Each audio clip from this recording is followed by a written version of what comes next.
pessoal, beleza? Tudo bem? Tudo jóia com vocês? Voltamos aí para mais uma aula nossa aí do nosso CHC, o nosso curso de História completo. Para quê? Para concursos vestibulares e também pré-militar. Seja o que for que caia o conteúdo de História na sua prova, beleza?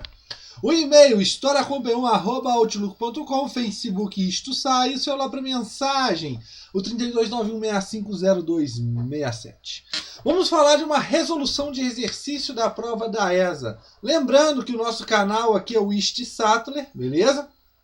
Você se inscreva no nosso canal porque eu vou falar depois para vocês os benefícios que aqui o canal tem para você. Professor, eu vejo que tem vários canais de história, o seu é diferente? Sim, porque eles têm uns benefícios a mais para você e você tem que saber, beleza? Para te ajudar, né? Tô aqui para quê? Para te ajudar, beleza?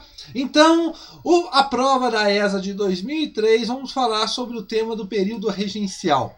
Mas dentro dessa questão, ela fala do período regencial, mas ela toca um ponto do período regencial. Mas, como vocês já sabem, e vocês já assistiram aqui essas aulas que eu faço sobre resolução de questões de provas anteriores, eu dou uma mini aula para vocês, beleza? Para ajudar, para você se contextualizar nesse meio do período regencial e entender o que está acontecendo e por que está pedindo essa questão. Beleza? O período regencial vai de 31 a 40, né, como vocês já sabem, mas o que nós temos que entender aqui, muito importante. O período regencial é um ponto que marca uma grande instabilidade política dentro do Brasil. Nós vamos observar que vão pipocar várias revoltas dentro do Brasil, as revoltas regenciais, onde essas revoltas vão levar a um problema. A unidade federativa do Brasil está ameaçada, né? A instabilidade política, porque não tem a figura do imperador e você tem várias forças políticas atuando nesse momento, beleza?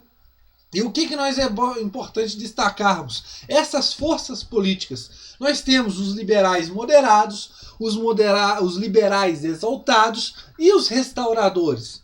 Os liberais moderados são aqueles que querem mudanças, mas não tanto. São aqueles que querem uma monarquia, sim, mas não querem muito poder no imperador. Querem uma monarquia mais constitucional.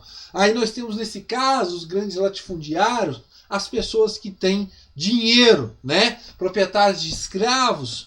E os liberais exaltados, esses não. Esses têm um poder maior, uma ideia maior de mudanças, já se fala em república, federalismo, né? Aqui nós temos pequenos comerciantes, pessoas da classe média urbana, mas tudo bem.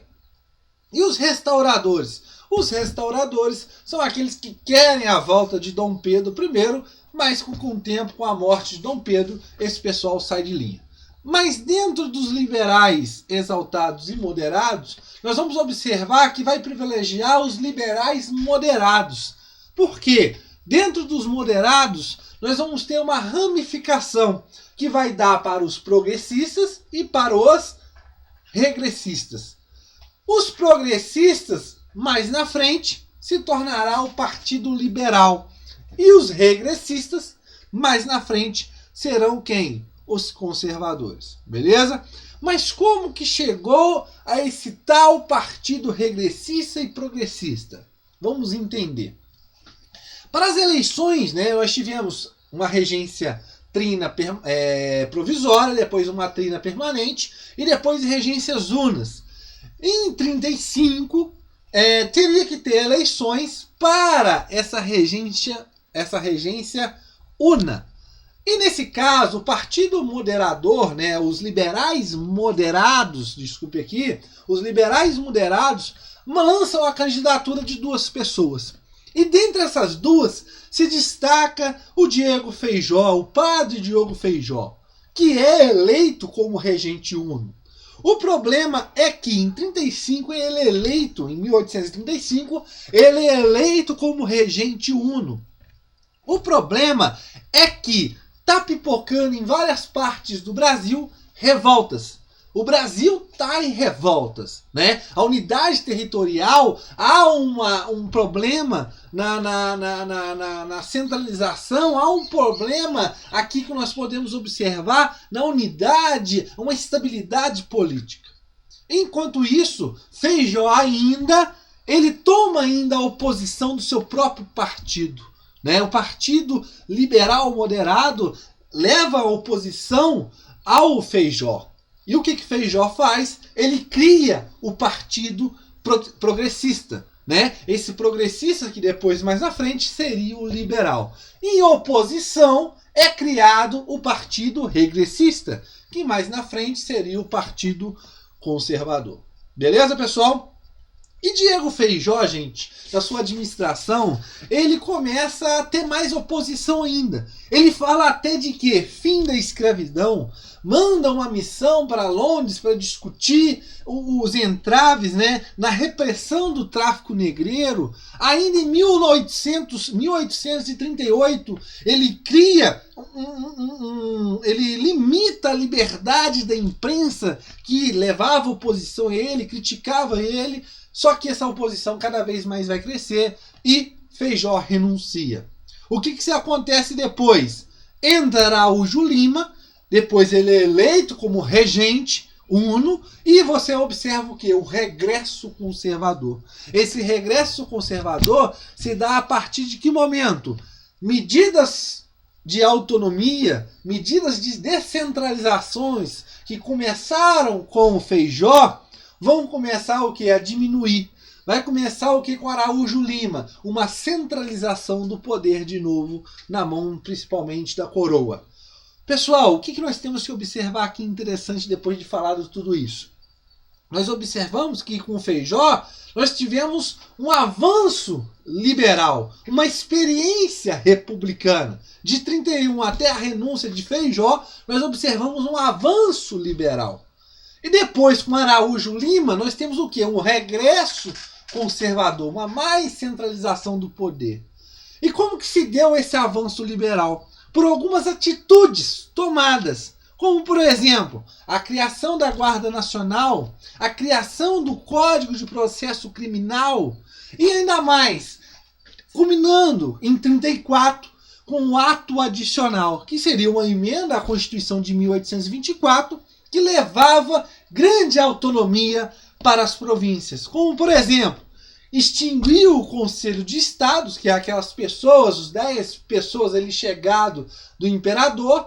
Cria-se o quê? As assembleias provinciais, as assembleias legislativas provinciais, onde essas assembleias poderiam criar leis, elas poderiam criar impostos, desde que não atrapalhasse o governo.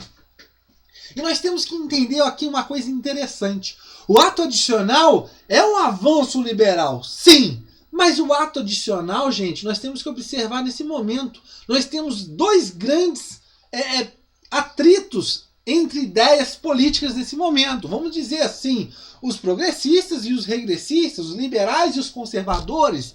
O problema é que o ato adicional, ele teria que ser um ato que não pusesse em xeque um contra o outro. Ou seja, é mais um ato de avanço liberal, mas também conciliatório. Por quê? Nós continuamos com o voto censitário, com o Senado vitalício, então são avanços conservadores também. O ato adicional é um avanço liberal? Sim, mas ao mesmo tempo é uma conciliação, porque continua com medidas conservadoras. Beleza?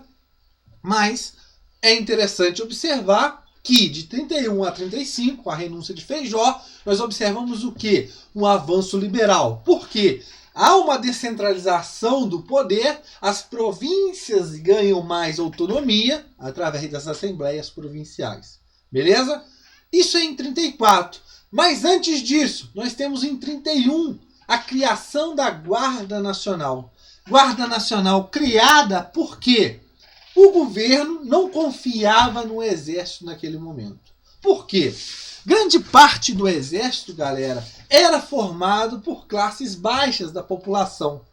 Caso acontecesse uma revolta, e estava começando a acontecer revoltas, que estava nesse momento revoltas populares, o exército sendo mandado poderia mudar de lado. Então se cria uma guarda, inspirada na guarda francesa, mas se cria uma guarda próxima ao governo, uma guarda de elite. Por quê? As pessoas que eram convocadas eram homens maiores de 21 anos que poderiam ser votados e votar. Ou seja, é quem tem dinheiro. Nesse momento, nós temos aí começando a raiz do coronelismo, que vai ser muito discutido lá na frente, na Primeira República. Beleza? Então a Guarda Nacional é uma guarda pessoal ali de confiança do pessoal da elite, uma guarda de elite. Por quê? O exército estava ali com as suas camadas populares, estava a ser o quê? Um pouco com desconfiança por parte da elite. Em 32, nós temos a criação do Código de Processual Criminal. Antes os crimes eram todos julgados no Rio. Agora não. As províncias têm uma certa autonomia para julgar pequenos crimes. Um avanço liberal. Beleza, pessoal? Então, nós observamos esses avanços liberais, que vai se combinar mais ainda com o ato adicional de 34, como eu já falei para vocês, que dá uma maior liberdade, uma maior descentralização do poder, uma maior autonomia para as províncias. Beleza, pessoal? Tranquilo? Continuando. Em 35, depois o Araújo Lima entra, né, como regente, e você tem o regresso conservador. Você tem medidas adotadas para o quê? Para centralizar cada vez mais o poder na coroa. Nada mais, nada menos, nós temos a lei de interpretação do ato adicional, que é, nesse regresso conservador, feita para o quê? Para diminuir essa autonomia das províncias. Os liberais, nesse momento, vendo acuados por esse regresso conservador, por esse avanço agora conservador, eles fazem o quê? A regência previa que, o ato adicional previa que, com 18 anos, o imperador seria coroado. Ao que? O golpe da maioridade, que agora com 15 anos o imperador foi coroado. É um golpe que é apoiado por quem? Pelos liberais, que perdiam espaços cada vez mais com esse regresso conservador, com a lei da interpretação do ato adicional. Os liberais, vendo esse apoio ao golpe da maioridade, viam que futuramente poderiam governar ao lado do imperador. Beleza, pessoal? Isso já é tema de outra aula, quando falarmos de segundo reinado. Mas, em 1831, durante o período regencial, em resposta às agitações militares e populares, criou-se pelos moderados o quê? Isso mesmo, a Guarda Nacional. Beleza, pessoal? O Conselho do Estado, ele vai ser, como eu já falei para vocês, ele vai ser extinto com um ato adicional. O Clube da Maioridade, isso é lá para frente. A Regência Una de Feijó, só depois de 35. E o Código Processual Criminal vai ser o quê? Em 32. Beleza, pessoal? Espero que tenha gostado. Mas agora eu vou falar dos benefícios que o CHC tem para você. O canal Ist Sattler tem para você vários benefícios. Se inscreva. Por quê? Você inscrevendo e pondo lá em playlists, lá em cima, playlists, você vai ter essas várias pastas com várias aulas. São mais de 200 aulas. Beleza? Aonde você tem essas playlists de História da América, História Geral, História do Brasil e Meio Ambiente. Essas que estão marcadas com essas setinhas, são aulas super completas mesmo. São super completas, muito detalhadas. Para vocês da ESA, História do Brasil tem 104 aulas super detalhadas mesmo. Tranquilo? Além disso, você tem as dicas da SPSEC, se você for da SPSEC, dicas da ESA, que você está assistindo nessa playlist aqui, dicas das provas e resolução de questões. O Pulo do Gato, onde você observa aqui que são temas importantes que caem em diversas provas, tanto pré-militar, e seja o que for, e você tem o pessoal da ESA, o Resumão ESA. E outros benefícios, como História da África, Resumão Enem, Resolução de Exercício, Resumão Colégio Naval, PMPE, Resumão SPSEX e também agora que não está aí o Resumão PM Alagoas. Então você tem vários benefícios e vão aumentar ainda mais no ano que vem. Beleza, pessoal? Espero que tenham gostado. Se inscrevam e valeu, galera! Canal Sattler, benefício para você. Valeu!